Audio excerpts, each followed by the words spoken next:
Today is Monday, April 14th, and this is the Continental. Zelensky urges Trump to visit Ukraine before deal with Russia. Harvard rejects Trump's administration demands amid threats of funding cuts. White House and El Salvador's president make clear mistakenly deported man will not be returned to the U.S. Lastly, Senate DOGE leader seeks crackdown on tax-dodging government workers. All this and much more. Let's get into it. Ask not what America will do for you, but what together we can do for the freedom of man.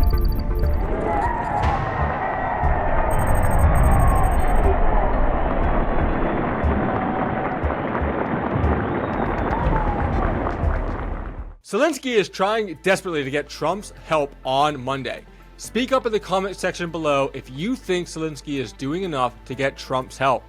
In an interview aired on CBS's 60 Minutes on Sunday night, Zelensky said, in quote, "Please, before any kind of decisions, any kinds of forms of negotiations, come to see my people, civilians, warriors, hospitals, churches, children, destroyed or dead," end quote.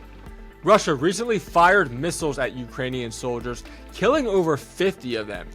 Trump has been trying to end the war, but has not responded to Zelensky's plea to visit the war-torn nation yet. A Russian missile also hit Sumy, Ukraine on Sunday, which injured just over 100 people and killed about 35. Trump said the attacks on the soldiers were terrible, and also that he had been told they made a mistake, them being the Russians, but he did not go any further in the details.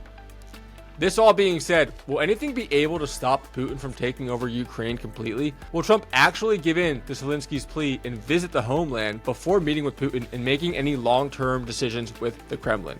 Tell me what you think below.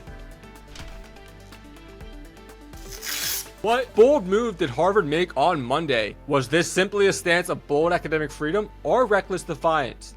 Listen to the story and you tell me. The university took to X on Monday, saying in quote, "The university will not surrender its independence or relinquish its constitutional rights.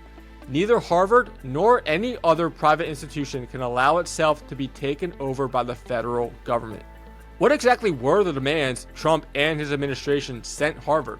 It was a list of 10 demands in total, mostly targeting anti-Semitism, actions hostile to American values and institutions. These demands also involved shutting down DEI programs at the university. Very interestingly, last month, Trump sent 9 demands to Columbia University, another Ivy League school. Columbia University ultimately ended up accepting these demands. 2 big questions arise from this. 1, should Harvard follow in the footsteps of Columbia in order to not lose any of their much needed funding? Funding that goes towards research and many other academic endeavors that are important to progress mankind. The other big question from this, will the trend continue with larger schools and make a big scene as far as funding goes? I want to hear what you have to say. Reply in the comments down below. Was Trump trying to bypass the authority of the Supreme Court on Monday?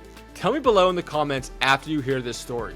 On Monday, President Trump met with El Salvador's president, Nayib Bukele. In the meeting, Trump made it clear that the deported man from El Salvador would not be returned to the U.S. The man in question, of course, was Kilmore Abrigo Garcia, a Salvadorian man living in Maryland. About a month ago, on March 12th, the government accused Mr. Abrigo of being part of the gang MS-13, despite not having any gang-related charges actually on him. This story has gotten so much press over the last month because it's ultimately a test of the powers of the Supreme Court versus the powers of the executive branch. The Supreme Court has ruled that the U.S. must facilitate his return, but White House officials have pushed back on this, saying that the decision ultimately rests on El Salvador. I want to hear your thoughts. Which side will ultimately prevail, the Supreme Court or the executive branch? Sound off in the comments below. You will not believe what this Senate DOGE leader announced on Monday. What will the DOGE team announce next as they continue their efforts? On Monday, the Senate's DOGE leader, Joni Ernst of Iowa, has announced new efforts that would push for federal bureaucrats to pay taxes that were previously unpaid. The title of the act is a long one, appropriately named Delinquencies and overdue debts are Government Employees Responsibilities Act, or abbreviated as Tax Dodger. This act, if passed, would require the IRS to publish a report on delinquencies of taxes for federal employees. On Monday, Ernst said in a comment, in quote, "It is outrageous that while hardworking Americans fork over their money to Uncle Sam, nearly 150,000 bureaucrats refuse to pay their own taxes," end quote. A 2023 tax report found 149,000 total federal employees owed $1.5 billion in tax liabilities for the 2021 fiscal year. This all being said, we have to ask, how much of an impact will this have on funding? What kinds of things can be done with this tax money that is supposedly not being collected? You tell me in the comments below. It is Monday, April 14th, 2025, and this is The Continental. Make sure you follow us on all of our social accounts, as well as subscribe to the YouTube down below for all the most pertinent daily updates on news and politics that you need to know.